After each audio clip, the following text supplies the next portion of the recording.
If you don't track, how do you know?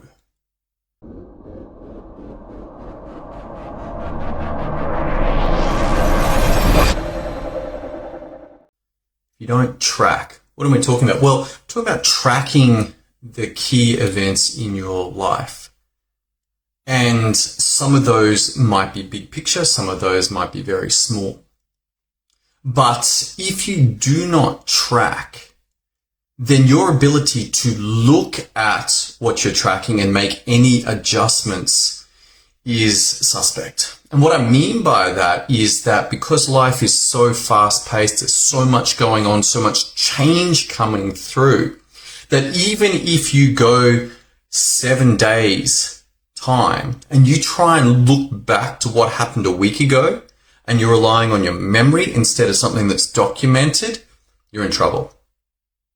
You're in trouble because it's very easy to make stuff up about what happened 7 days ago, 6 days ago, 5 days ago. And that's totally possible if you don't track. But the problem is your data is corrupted. You don't actually have accurate data about what you have been up to. Now, this might be on the big picture, 12-month targets, 12-month goals. Where do you want to be as a doctor in 12 months' time? What sort of CPD have you completed? What sort of skills have you added? But it also could be around other areas of your life, around your body, around your spirituality, around your family. And these might need to be executed on a weekly or a monthly or even a daily basis. But if you want to look at where you are, what results you've got in your life right now, and you do not have any data, then you can do some guessing. Sure, you can guess, but your ability to actually know what got done and what did not get done, skeptical. I'm skeptical. Now, some things you will be able to go back and track. For instance, these live videos that I'm doing, I could look and go, did I do it? Did I do it? Did I do it? Pull up the Facebook Creator Studio and have a look. Or my team can pull out the videos and they're like, mate, you didn't do one on Thursday. What's going on? I'm like, I thought I did. I'm pretty sure I did. Or like today, we can go to Thursday and say, yep, there was one done. But even better than that is to actually track it after it's done. That as I complete this live, I'm going to give myself a point for saying, yep, did this today. But this is critical. Some other things in life are not trackable so easily as a Facebook Live video. They're just not trackable. I could train this morning, and if I don't track it, I don't know, in a week's time, certainly not in a month's time, to be able to come back to this day, unless you are like a savant and you can remember specifically photographic memory. I'm not like that. The days are so full that they get blurred together. You may have had this experience with your patients, where if you try and remember all of the patients that you saw that day, this day, without looking back at the calendar of who you saw, it's very challenging. I find it challenging. And I have an interesting insight on that. And that is that when the patient walks in, their file opens in my mind. It's like a key. Opens all of the past experiences. We've got the notes. We've got the actual computer data. But there's actually all of those consults that have happened as well that somehow open up. And then when they leave the room, that file gets closed down, put to the side. Next patient walks in, their file opens, closed down, open, close, open, close. So at the end of the day, I've got 20 or 25 files that I've been through, but they all get put away. And they're difficult to access without the key, which is the patient walking in, or the computer reminder when I look back at the day and go, oh yeah, that's right, I saw them and I saw them and I saw them. And then once again, those experiences will open up. But if I don't have the trigger of the patient or the reminder of the computer, then I often struggle. I can maybe remember 2 or 3 patients, and that's it. And yet I know that I've seen all those patients. There's no doubt about that. If we go and look on the computer, we can see them. But my memory, skeptical. Why? There's just too much data going on. There's too much going on in terms of being able to remember it all. So if I don't track, then it's gone. Now notice that in terms of consulting, we do have inbuilt tracking that we can come back even in a year's time and open up today and see the patients that I saw today.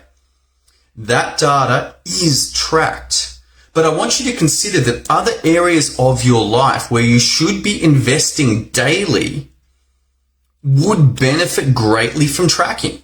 Things like, did you exercise? Did you track your diet?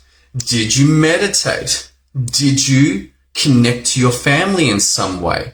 Maybe it was a video, maybe it was audio, maybe it was an SMS, maybe it was a note, maybe it was a card. Was there some form of connection to people in your life? Did you study today? And when you do those things, there is a payoff for you. It's like, hey, these things are good to do. These things benefit you in the longer term if you keep doing them. And you can consolidate and link up that action of what you've done by giving yourself a mark. Tick, I did it. Tick, I did it. Tick, I did it. Tick, I did it. And so for today, there's 4 ticks to remind you and allow you, perhaps on a Sunday, to look back and go, hey, what did I do this week? What did I do this week? And if you're willing to do that, not only have you got data, but you've also got the ability to improve, to make it better. Well, that didn't work. I was meditating using a breathwork technique. It didn't work. I want to go to a guided visualization. I want to go to a form of Qigong. I want to go to whatever meditation that you want to change up to.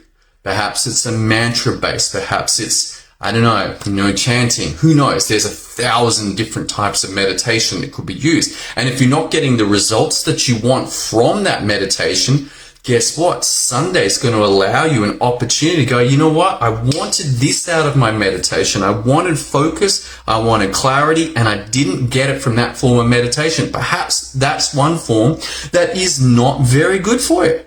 It just doesn't work.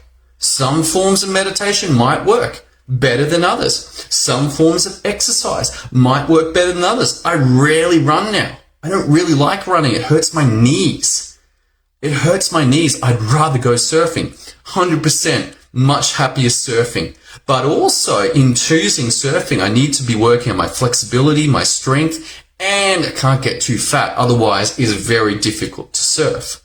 I also lose the connection to my son, who's mad keen on surfing. And if I can't surf because I don't look after my body, then I lose that connection.